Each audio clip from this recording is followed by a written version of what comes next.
We're not all called to be foster parents, but we can all do something. I come from Africa. We have this saying, it takes a village to raise children. It truly takes a village, even here in the United States. I had about 4 scare, and I thought, these are my people. I understand them, they understand me. But I didn't know they would allow me to be a foster parent. I'd never seen a black person who was adopting or fostering in my country.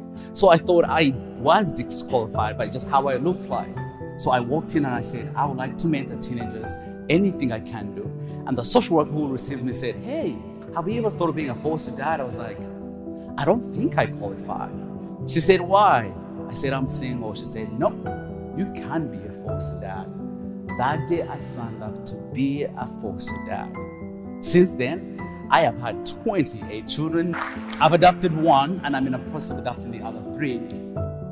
As a little boy, I grew up in a home where life was miserable in every shape form you could imagine.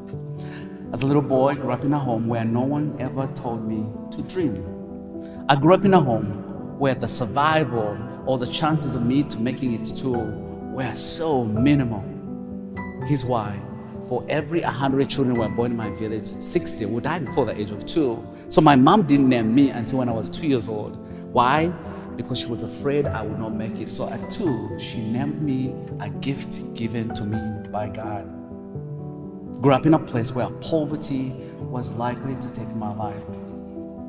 Grew up in a place where I had to go fetch water 3 to 4 miles away, one way, and back twice a day.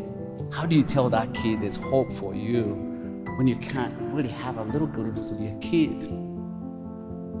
At the age of 4, I began to realize that not only were we poor, but my father was the most abusive human being you could think of. So I had poverty on one side that could take my life, but on the other side, my own father that was mean and abusive in every shape form you could imagine. And not just to me, but to my mom as well, and to my siblings. Well, at the age of 10, I thought, look, I know my dad is gonna kill me, so there's no really any use to really be at home. I walked to the bus station and I asked the lady, hey, of these buses, of all these cars, which goes the farthest? Well, I had never been 20 miles away from my village. And I walked to that, and this lady said, that one. And I got on that bus, and I went 500 kilometers away, and I ended up in Kampala. I didn't know what to do, I didn't know what to say, but I knew at least I could die in the hands of a stranger, not my own dad. So one day, I saw someone wearing glasses and khakis. I followed this man. He brought me not only to school, but he put me also in his home. And I got to know what a father looks like. I got to see food. I got to see kindness that I didn't know before. But not only did he change me, he changed everything about me. Because he was faithful, I was able to finish school, high school. I went to university in Uganda through the kindness of a stranger. But he said, I'm going to be faithful, and I'm going to do the least I can do to give him a glimpse of hope. And that changed my life. That's why I'm a dad to kids who come from hard places. They understand their trauma and where they come from. Most of my kids have been reunified with their parents. That is a joy when they go back home. It's easy to judge the parents. It's easy to throw that stone. How dare them? But as a street kid on the streets, I would hear people say to my mom, what a mother would let their kid be on the streets.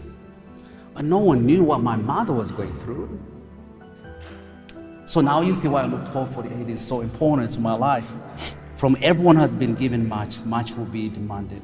And from everyone who has been entrusted with much, much more will be asked. I have been entrusted with much. For me, we have been entrusted with much. Of all people, I didn't have a home, I have a home. I didn't have a place to dream. I have a place. I live in the United States. It's amazing when we love unconditionally, how God breaks the walls, changes the world. To my kids, I'm Papa, just Papa. Sometimes I show to their place and they're like, this is your dad? They're like, yeah? Because to my kids, I'm just a dad. I'm just a dad to them.